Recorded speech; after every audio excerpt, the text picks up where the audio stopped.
വിഘ്നേഷിനെ പറ്റി പറയുകയാണെങ്കിൽ വിഘ്നേഷ് ഭയങ്കര പാവമാണ്, ഫ്രണ്ട്ലിയാണ്.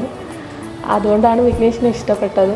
ഞങ്ങൾ ആദ്യമായിട്ട് കണ്ടെടുത്ത് വെച്ചാണ് ഞങ്ങളുടെ മാരേജും ഇപ്പോൾ നടക്കാൻ പോകുന്നത്. കൊച്ചു ഭയങ്കര ഫ്രണ്ട്ലിയാണ്, വിഘ്നേഷിൻ്റെ അനിയൻ. അവിടെ പോയാലും ഞാൻ എൻ്റെ വീട് മിസ്സ് ചെയ്യുമെന്ന് തോന്നുന്നില്ല. കാരണം വിഘ്നേഷിൻ്റെ അച്ഛനും അമ്മയും ആയാലും എൻ്റെ അച്ഛനും അമ്മയും പോലെ എൻ്റെ അടുത്ത് എപ്പോഴും സ്നേഹവും.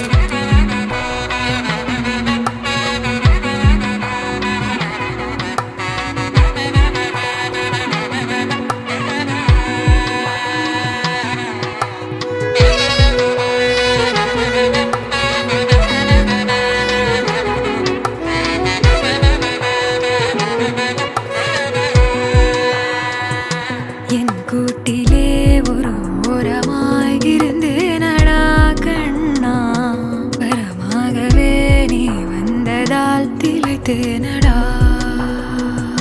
திசையின்றி நான் தேடி திரிந்தேன் தனியாகவே கண்ணே, ஒளியாக நீ என்னை சேர்ந்ததால் பிழைத்தேன்.